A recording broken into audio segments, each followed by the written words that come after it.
প্রায় 10 বছরের উপরে আমাদের পশ্চিমবঙ্গ সরকারের মাননীয় মুখ্যমন্ত্রী তার নির্দেশে, তার অনুপ্রেরণা এবং তার দিক নির্দেশনায় আমাদের সমস্ত রাজ্যব্যাপী বছরে একটি সপ্তাহে আমরা পালন করি রোড সেফটি উইক। এছাড়াও যখনই দেখা যায় যে কোনো স্পেশাল কোনো ইভেন্টস হচ্ছে, আমরা কিন্তু রোড সেফটিতে গুরুত্ব দিই এবং সেটার জন্য স্পেশাল অবজারভেন্স থাকে। তো এবারে যে আমাদের রোড সেফটি উইক, এই এক সপ্তাহ ব্যাপী যে বিভিন্ন প্রোগ্রাম, বিভিন্ন অনুষ্ঠান এবং ট্রাফিক সচেতনতা নিয়ে আমরা যে কাজগুলো করব, তারই একটি খড়গপুরে আজকে একটি প্রোগ্রাম। বিভিন্ন জেলার বিভিন্ন প্রান্তে বিভিন্ন জায়গায় ট্রাফিক থেকে, ট্রান্সপোর্ট ডিপার্টমেন্ট থেকে প্রোগ্রাম হচ্ছে। আজকে আমরা এখানে সমবেত হয়েছি। আমাদের রেসপেক্টেড এমপি ম্যাডাম কিছু আমাদেরকে খুব ইম্পর্টেন্ট পয়েন্ট এবং যেটা খুব ভালো লাগলো আমার, যিনি ড্রাইভার সাইকোলজি যেটা আমরা ট্রাফিকে বলি, সেটাও অনেকটা আমাদের এক্সপ্লেন করলেন।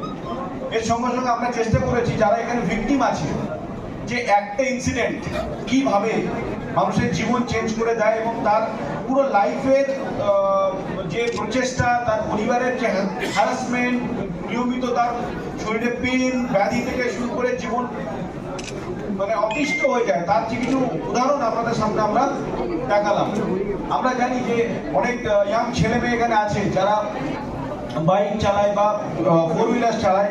মেনলি আমরা যে জিনিসটা খুব নাড়া দেয় আমাদের সবাইকে, খুব বেশি করে আমাদেরকে ভাবিয়ে তোলে, যে আমাদের একটা জেলায় দেখা যাচ্ছে আমাদের যে অনেক আমাদের ন্যাশনাল হাইওয়ে, স্টেট হাইওয়েজ আছে, সেই স্টেট হাইওয়েজে, ন্যাশনাল হাইওয়েজেতে যে নাম্বার অ্যাক্সিডেন্টস হয়, যে মানুষ মারা যায়, আর যদি দেখা যায় যে ক্রাইমে কত লোক মার্ডার হয়, আপনি দেখবেন 0.001%।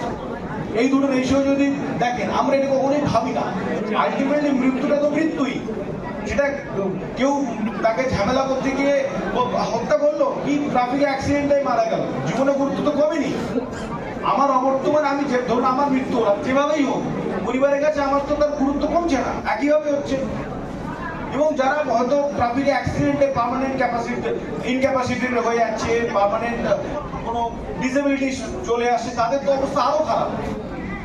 তো আজকের এই মিটিং এর মধ্য দিয়ে এই কলেজের, বিকজ এই কলেজটার লোকেশনটা এমন, আমি বারবার আমার নিজের অভিজ্ঞতা এখান দিয়ে যাতায়াতে বলে দেখি, খুব জোরে বাইক চালিয়ে যাচ্ছে, এখান দিয়ে লোকাল থানার সামনে দিয়ে আসছে।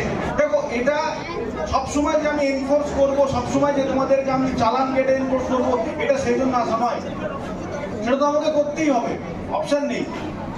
কারণ ওষুধ কি মিষ্টি হয়? ওষুধ সবসময় তেতো হয়। মিষ্টি ওষুধ খেয়ে গেলেও খুব কম ওষুধ মিষ্টি হয়। পুলিশের কাজই হচ্ছে তেতো ওষুধ। সুতরাং সেটা আমি চালান কাটবো, তোমাদেরকে ডিটেন করবো, দরকার হলে তুমি ডান্ডা চালাবো, কিন্তু সেটা আমার আজকে আসার উদ্দেশ্য নয়।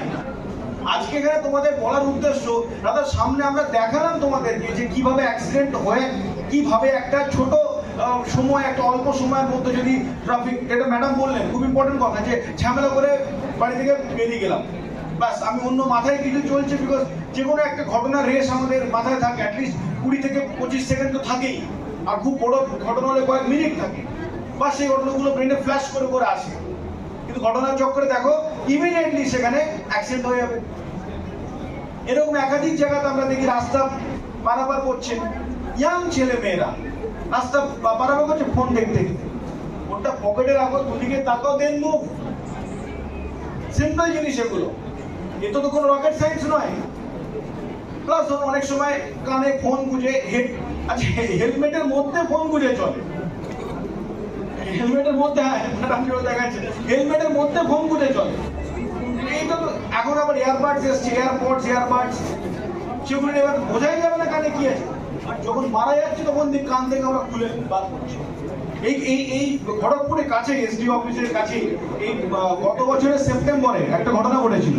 গত বছরের সেপ্টেম্বরে একটা অ্যাক্সিডেন্ট হয়েছিল। সেই সময় একটা বড় ট্রাক যাচ্ছিল, ফিরছিল রাদার ট্রাকটা সবজি মান্ডি থেকে। তো লোকাল দুটো ছেলে বাইক অত্যাধিক জোরে এসে হিট করে গেল এবং একটা ছেলে স্পটে মারা গেল।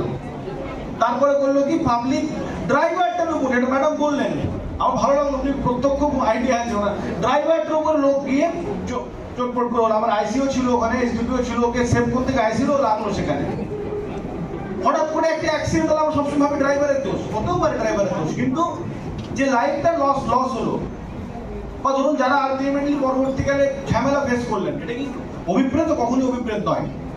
আমি আশা রাখবো যে এই আমার যে কথাগুলো এখানে যারা শুনছেন, যারা মিডিয়া বন্ধু আছেন, স্টুডেন্টসরা আছেন, ফ্যাকাল্টিসরা আছেন, প্রফেসররা আছেন, তারা সবাই আমাদের এই কথাগুলো শুধু আপনাদের নিয়ার অ্যান্ড ডিয়ার ওয়ান্স নয়, যখনই সুযোগ পাবেন এই বার্তাটা আপনারা ছড়িয়ে দেবেন।